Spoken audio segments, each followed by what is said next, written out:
भारत से पंगा, खालिस्तानी प्रोपेगेंडा और ट्रंप के कोप ने जस्टिस ट्रूडो का गेम फिनिश कर दिया है। कनाडा के समाचार पत्र द ग्लोब एंड मेल ने रिपोर्ट्स में चौंकाने वाला दावा किया है। रिपोर्ट के अनुसार जस्टिन ट्रूडो अगले 1 या 2 दिनों के भीतर पद छोड़ सकते हैं। कनाडा के प्रधानमंत्री जस्टिन ट्रूडो के दिन पूरे हो गए हैं। खालिस्तानी प्रोपेगेंडा और भारत विरोधी एजेंडा के दम पर अपनी राजनीति चमकाना उनके लिए भारी पड़ गया है। वहीं अमेरिका में हुए सत्ता परिवर्तन ने उनका कचूमर निकाल दिया है।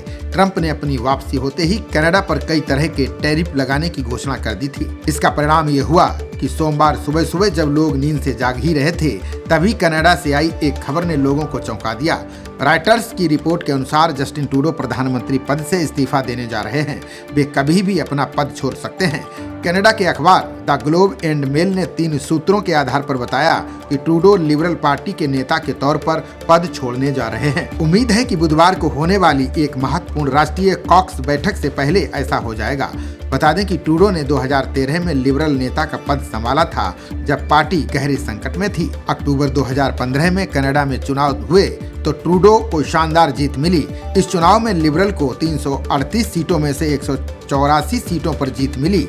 इसके बाद ट्रूडो ने 2019 और 2021 के चुनावों में भी जीत हासिल की थी। इसके बावजूद हर जीत के साथ ट्रूडो की नीतियों पर पकड़ कमजोर होती गई। कंजर्वेटिव पार्टी हावी होती गई। अब स्थिति ये आ चुकी है कि ट्रूडो को अपना कार्यकाल पूरा होने से पहले इस्तीफा देने को मजबूर होना पड़ रहा है। इसका कारण वे खुद हैं। कनाडा में ट्रूडो की राजनीति खालिस रूप से भारत के खिलाफ रही है। कनाडा की जमीन से भारत विरोधी गतिविधियों को अंजाम देने वाले हार्डकोर खालिस्तानियों को चुपचाप बर्दाश्त करते रहे। वहाँ की पुलिस ने उन्हें कानूनी संरक्षण भी दिया। कनाडा में जब भारत की पूर्व पीएम इंदिरा गांधी की हत्या को आपत्तिजनक रूप में दिखाया गया तो वहाँ की पुलिस चुप रही। कनाडा में हिंदुओं के मंदिरों पर हमले हुए तो भी वहाँ पुलिस चुप रही। वे उग्रवादियों के वोट के लिए शह देते रहे।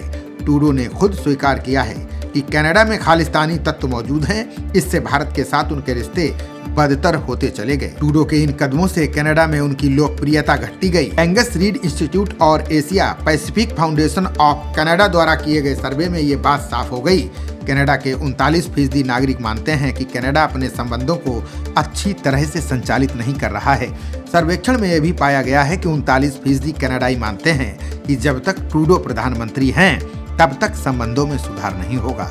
अमेरिकी चुनाव में ट्रंप की जीत ट्रूडो के लिए और भी बुरे दिन लेकर आई है। जीत के बाद ट्रंप ने कहा कि वे कनाडा पर 25% टैरिफ लगाएंगे। ट्रंप का बयान ट्रूडो के लिए झटके की तरह था। उन्होंने तुरंत अमेरिका की फ्लाइट पकड़ी और ट्रंप से मिलने चले गए। ट्रूडो ने गुपचुप ट्रंप से मुलाकात की और उनके साथ डिनर किया। ट्रंप ने ट्रूडो को फॉर लेफ्ट लुटेनिक कहकर उनका मजाक भी बनाया। इसके अलावा ट्रंप ने ट्रूडो को कनाडा के महान राज्य का गवर्नर कहकर संबोधित किया। उन्होंने कनाडा को अमेरिका का 91वां राज्य बनाने का सुझाव देते हुए कहा कि इससे टैरिफ और व्यापार मुद्दों पर बातचीत आसान होगी। ट्रूडो के लिए दूसरा झटका ट्रंप के करीबी और दिग्गज बिजनेसमैन एलन मस्क से आया। एलन मस्क ने एक ट्वीट में कहा कि ट्रूडो अगला चुनाव हारने वाले हैं। चुनाव में इनकी विदाई तय है। खबरों का सिलसिला जारी रहेगा। देखते रहिए जनप्रवाद। नमस्कार।